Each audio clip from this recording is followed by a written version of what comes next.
Salut à tous, dans cette vidéo je te partage un événement auquel j'ai assisté le mois dernier dans un lieu tout simplement incroyable, l'hémicycle du Luxembourg. Organisé par Kamel Amroun et son équipe The Dot Luxembourg, cet événement a révolutionné le game avec un tribunal de la crypto comme tu n'en as jamais vu, la Tech Supreme Court, une première du genre au Luxembourg. Imaginez ça, la technologie de la blockchain mise en jugement face à 6 chefs d'accusation qui sont l'inclusion financière, la décentralisation, le temps et le faible coût des transactions, la protection de la vie privée, l'innovation technologique ainsi que l'impact environnemental. Rien que ça. Alors reste jusqu'à la fin de la vidéo pour connaître le verdict du procès. Et ce n'est pas tout, on parle d'une cour d'exception composée de Solène Niederkorn de Souche, FinTech Advisor, ainsi que de Georges Bock, fondateur de Moneyflow. Et tout ça s'est déroulé sous la direction de Robert Schaaf, administrateur et conseiller indépendant chez Odgers Berndsen. Autant vous dire que ça a été du grand spectacle. Et sur le banc des accusés, on a retrouvé Owen Simonin, Asher et PDG de Meria, Xavier Buck, PDG de Namespace Group, Louis Chevalier, Adoption Manager Nomadix Lab Tezos et Romain Schwerdweger, Audit Partner chez EY. L'avocate de la défense, la talentueuse Émilie Alert, responsable du Luxembourg Blockchain Lab, a défendu sa cause avec une passion inégalée. Ils ont tous été face au procureur Thierry Labro, rédacteur en chef de Paper Jam. Autant vous dire que ça a bien chauffé dans la salle. Mais attendez, c'est pas fini. Vous voulez savoir qui faisait partie du jury? Rien de moins que Laurent Punlings, CIO de la bourse de Luxembourg, Alex Panican,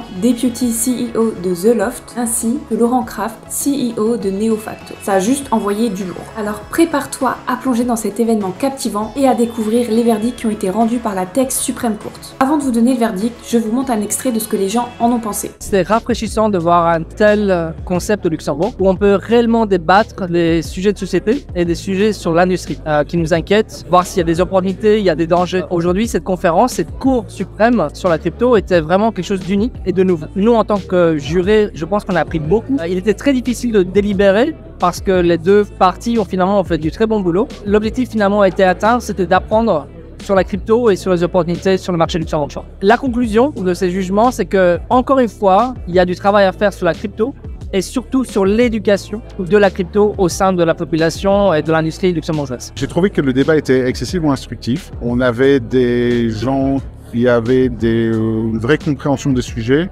mais surtout une vraie pédagogie pour les expliquer et faire passer en fait des messages qui, je pense, participent à la nécessaire formation financière autour des crypto-monnaies. Et je trouve que cet événement, en ce sens, c'était vraiment exceptionnel. Ce qui me plaît particulièrement, c'est la forme. C'est intéressant, cette espèce de faux procès, entre guillemets, qui va aborder la blockchain dans différents axes et du coup permettre à certaines personnes qui connaissent le secteur de se défendre pour ensuite avoir l'avis d'un juré. Encore une fois, on juge une technologie, donc naturellement on doit juger ses usages, non pas la technologie, mais c'est bien de comprendre comment certains jurés vont la défendre et également comment ils vont pouvoir trancher à la fin pour dire selon les arguments qu'on a entendus, on considère ou non coupable la technologie ou qu'elle doit fournir encore plus de solutions et encore plus d'accessibilité par exemple pour reprendre celui d'inclusion. Mais c'est vraiment intéressant la façon dont ça a été amené.